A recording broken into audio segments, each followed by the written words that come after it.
যে কোনো ফটো, যে কোনো ডকুমেন্টস আপনি খুব সহজেই সেটাকে পিডিএফ ফাইল তৈরি করতে পারবেন, শুধু প্রসেস জানতে হবে। তো প্রসেসটা কি এটা জানতে হলে ভিডিওটা পুরোটাই দেখতে হবে আর প্রসেসটা সেভ করে রাখবেন। আর আপনি যদি আমার চ্যানেলে নতুন হয়ে থাকেন, চ্যানেলটিকে সাবস্ক্রাইব করে পাশে থাকা বেল বাটনটিকে অল করে দেবেন। আর যদি ফেসবুক পেজ থেকে থাকেন, পেজটিকে ফলো করে নেবেন। তো চলুন ভিডিওটা শুরু করা যাক। এটা করার জন্য সর্বপ্রথম যে কাজটা করবেন, আপনার ফোনের প্লে স্টোরটাকে ওপেন করবেন। প্লে স্টোরে আসার পর এখানে সার্চ করবেন doc scanner, DOC doc scanner, এটা লিখে সার্চ করবেন। এই যে অ্যাপসটা দেখতে পাচ্ছেন এটাকে ইনস্টল করে নেবেন। আমার যদি ইনস্টল করা আছে তো আমি এটাকে ওপেন করে নিচ্ছি। এটা ওপেন করার পর নিচে একটা প্লাস বাটন দেখতে পাচ্ছেন, এতে ট্যাপ করবেন। এটা ট্যাপ করার পর নিচে দেখতে পাচ্ছেন স্ক্যান ফ্রম ক্যামেরা, এতে ট্যাপ করবেন। এটা ট্যাপ করার পর ক্যামেরাটা ওপেন হয়ে গেল।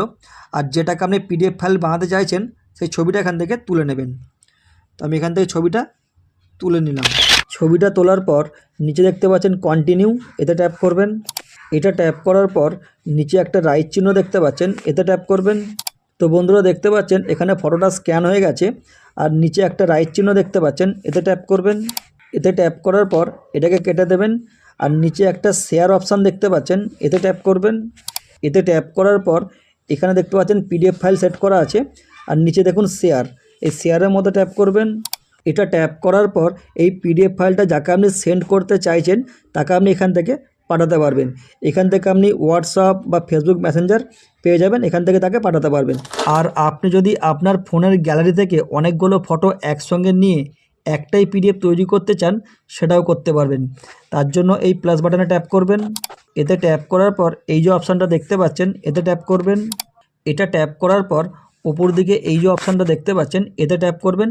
সঙ্গে সঙ্গে আপনার ফোনের গ্যালারিটা ওপেন হয়ে যাবে।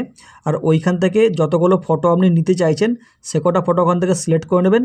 তারপর আপনি পিডিএফ ফাইল তৈরি করে আপনার বন্ধুকে সেন্ড করতে পারবেন। তো ভিডিওটা যদি আপনার একটু কাজে লেগে থাকে ভিডিওটা লাইক শেয়ার করতে ভুলবেন না। আর এই ভিডিওটা আপনার বন্ধুবান্ধবের কাছে আরও বেশি বেশি করে শেয়ার করে দিন, তাহলে তারাও এটা শিখতে পারবে।